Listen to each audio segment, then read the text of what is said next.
এনবিআরের কর্মকর্তা কর্মচারীদের আন্দোলনে আওয়ামী আমলে সুবিধাভোগী ব্যবসায়ীদের ইন্ধন রয়েছে বলে মনে করেন অর্থ উপদেষ্টা ডক্টর সালেউদ্দিন আহমেদ। সচিবালয়ে ক্রয় সংক্রান্ত উপদেষ্টা পরিষদের বৈঠক শেষে তিনি অচলাবস্থা নিরসনে আগামীকাল বৃহস্পতিবার আন্দোলনকারীদের আলোচনার আহ্বান জানিয়েছেন। তবে প্রস্তাব প্রত্যাখ্যান করে আগামী ২৮ তারিখে মার্চ টু এনবিআর কর্মসূচির ঘোষণা দিয়েছে এনবিআর সংস্কার ঐক্য পরিষদ।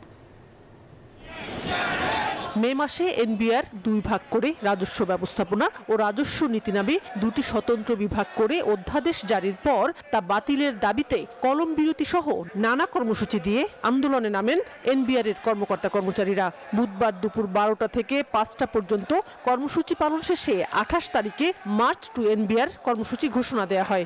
আগামী ২৮ জুন ২০২৫ খ্রিস্টাব্দ তারিখ থেকে সারা দেশের ট্যাক্স, কাস্টমস ও ভ্যাট বিভাগের সকল দপ্তর থেকে এনবিআর অভিমুখে মার্চ টু এনবিআর পালিত হয়।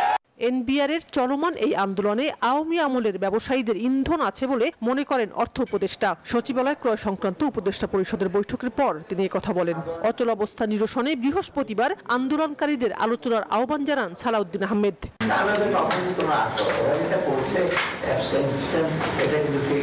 সরকারি কর্মচারী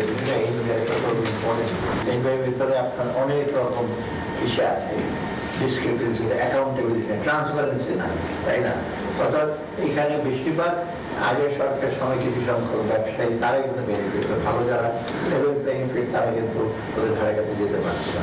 এর যে স্বার্থ আছে, না হলে হঠাৎ করে ওরা ওদের ক্যারিয়ার টেরিয়ার নিয়ে এত চলে গেল, অন্যায় যদি কিছু ইসে না থাকে, এটা না আমার অনুমান। তবে সরকারের এই আলোচনার প্রস্তাবকে প্রত্যাখ্যান করেছে এনবিআর সংস্কার ঐক্য পরিষদ।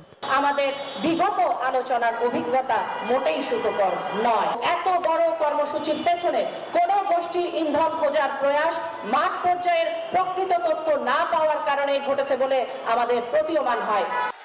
এনবিআর কর্মকর্তাদের আন্দোলনের মধ্যেই নেতৃত্বে থাকা ৫ কর্মকর্তাকে বদলির আদেশ দেওয়ার পর অচলাবস্থায় তৈরি হয় এনবিআর কার্যালয়। শানাজি আসমিন, নিউজ 24, ঢাকা।